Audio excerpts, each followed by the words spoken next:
औज़ुबिल्लाहि मिनश्शैतानिर्रजीम बिस्मिल्लाहिर्रहमानिर्रहीम अस्सलामु अलैकुम वरहमतुल्लाहि वबरकातुहू। अज दी वीडियो दा आगाज़ अल्लाह पाक दे बाबरकत और सोहने नाम दे नाल करदे हां और दरूदो सलाम नबी करीम सल्लल्लाहु अलैहि वसल्लम दी ज़ाते पाक ते और आप दी आले पाक ते। मैं अपने यूट्यूब इस्लामी चैनल दे अंदर अपने सुनन वालियां नूं इस चैनल दे नाल प्यार करन वालियां नूं खुश आमदीद कहना और दुआ करदा कि अल्लाह पाक सारे मुसलमानां दियां परेशानियां और मुश्किलां दूर फरमाए, आमीन। मेरी अज दी वीडियो खास उन्हां भैन भरावां लई आ जिहड़े बिजली दे बिल तो बहुत ज़्यादा परेशान ने। उन्हां दी आमदन दा बहुत ज़्यादा हिस्सा बिजली दे बिल दे विच चला जांदा है, जां ऐसे सफ़ैद पोश घर जिन्हां दे विच कमाउण वाला कोई नहीं जां सिर्फ एक बंदा है। घर चलाउणा ते वैसे ही उन्हां लई बहुत मुश्किल आ, मगर अगर बहुत ज़्यादा बिजली दा बिल आ जाए वो परेशान हो जाते ने।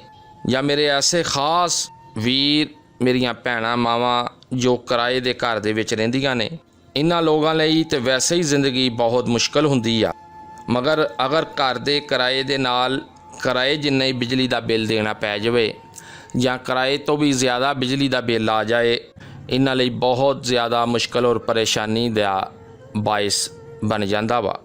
वो लोग बेचारे अपने घर दा किराया देन जां बिजली दा बिल अदा करन जां अपने बाल बच्चियां दा पेट भरन।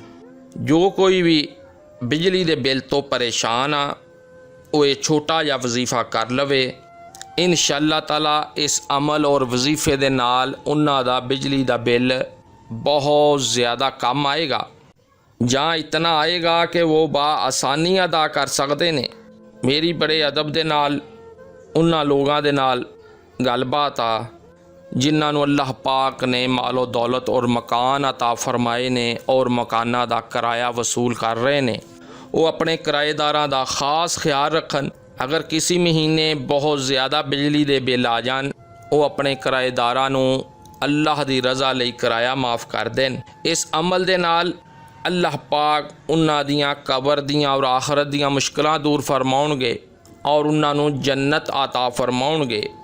जिस नूं भी बिजली दा बिल बहुत ज़्यादा आ रहा है वो ये वीडियो सुनने तो बाद परेशान होना छड्ड देवे। इस वजीफे और अमल दे नाल अल्लाह पाक दी गैबी ताकत और मदद दा नज़ारा अपनी अखां दे नाल देखे। इस वजीफे दे नाल तीन काम होणगे, या बिल बहुत ही ज़्यादा घट आएगा, या बिल इतना आएगा कि वो आसानी अदा कर सकते हैं, या अल्लाह पाक उन्हां दे मालो दौलत दे अंदर इतना इजाफा कर देंगे कि उन्हां लई बिल उतारना बिल्कुल आसान हो जाएगा।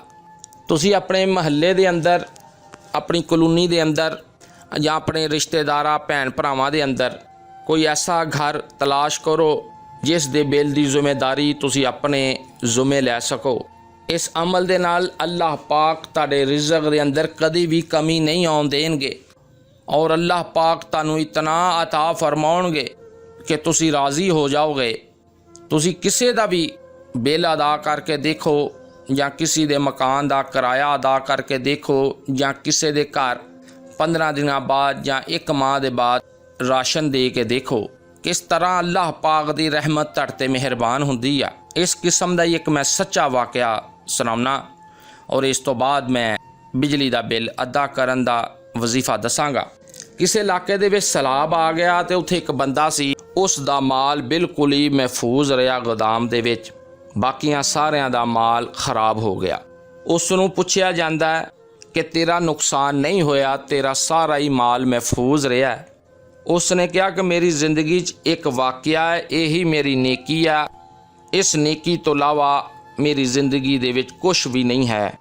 उसने कहा मैं 9वीं दा तालिब इलम सी, घर दे हालात दी वजह दे नाल मैनूं स्कूल छड्डना पै गया। मैं अपने वालद दे नाल फ्रूट दी रेहड़ी लाउण लग पिया। मेरे वालद दा इंतकाल हो गया ते मैं एक आरती दी दुकान दे विच मुंशी भर्ती हो गया गल्ला मंडी च।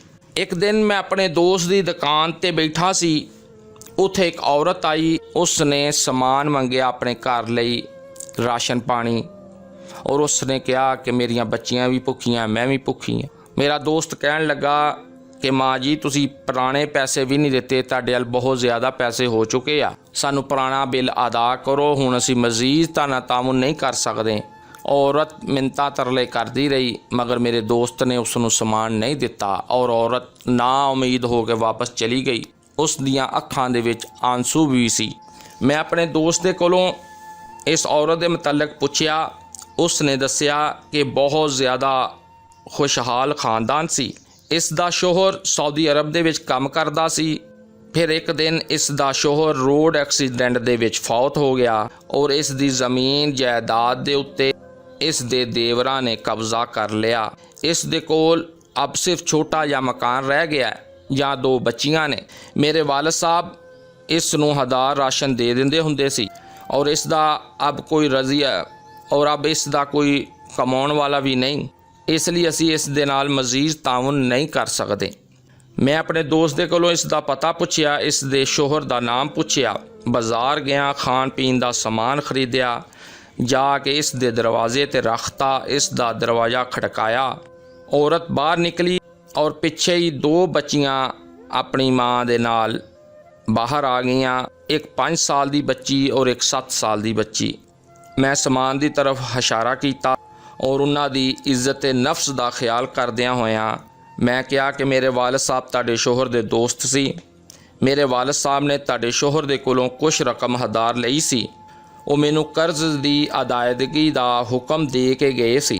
मेरे हालात अच्छे नहीं, मैं रकम एकदम तुहानू दे सकां, मेरी तनख्वाह बहुत ज़्यादा घट। अगर तुसी मैनू इजाज़त दिओ तो मैं हर 15 दिन के बाद तुहाडे घर समान दे जाया करांगा। इस तरह मेरा कर्जा भी उतर जाएगा और तुहाडे घर दा निज़ाम भी चलदा रहेगा। इस तरफ बड़ी हैरत दी निगाह दे नाल औरत भी देख रही सी और बच्चियां भी देख रही और हर 15 दिन बाद उन्हां दे घर राशन देन लग पिया। मेरा दोस्त मैनू पुछन लगा कि तू तो खुद बहुत ज़्यादा गरीब आ, ये राशन दे पैसे तेरे को हुंदे कित्थों ने। मैं उन्होंने कहा कि शायद तू यकीन ना करें, मैं सिर्फ पहली दफ़ा अपनी जेब दे विचों समान खरीदिया सी, अब उन्हां दा समान बिल्कुल फ्री जांदा है। मैं इन्हां दे घर समान दे के अगले दिन अपनी दुकान ते गया। मेरे मालक ने मैनू अपने कोल बुलाया। उसने कहा कि साडा बाहर दा थड़ा बिल्कुल खाली, तेरा काम भी शाम दा वा, 2-3 घंटिਆਂ 'ਚ मुक जांदा वा। गल्ला मंडी दे थोक दा काम सी। मेरे कोल रोज़ाना 5-10 किलो दे बेशुमार गाहक हुंदे ने, लेकिन असी उन्हां कोलों माजरत कर लैने आ। मैं तेनू दालां चावल चीनी घे दिना वा, तू इन्हां नू थड़े दे रख के वेच लिया कर, इस नाल तेनू भी फायदा होएगा और साडा भी समान विकदा रहेगा और गाहक किहड़ा मुड़ के नहीं जाएगा। ये आइडिया मैनू बहुत अच्छा लगा। मैं अपने मालक दे कोलों दालां चावल चीनी खरीददा सी और इस दे 5-5 और 10-10 किलो दे पैकेट बनाउणा सी और थड़े दे रख के उन्हां नू वेच देना सी। तुसी यकीन करोगे कि 2 हफ्तियां दे विच ही मेरी आमदनी 4-5 गुना ज़्यादा वध गई। मैं चंद माह दे अंदर ही राशन दे नाल उन्हां बच्चियां दी फीस, कपड़े, जुत्तियां और नाल रकम देना भी शुरू करती।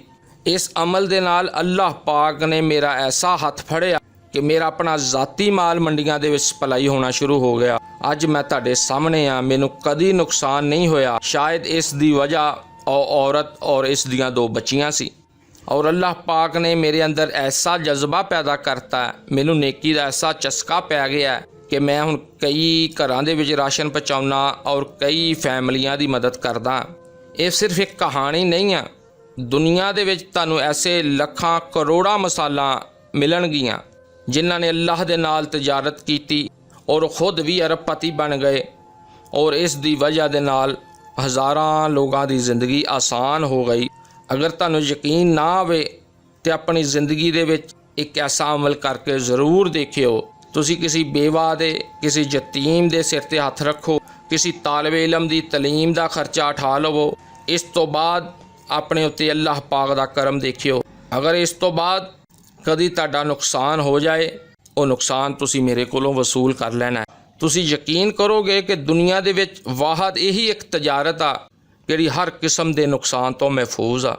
ये वाहद कारोबार आ जिहड़े कदी नुकसान नहीं, ये कारोबार कदी बंद नहीं हुंदा, इहदे कदी मंदा नहीं चलदा।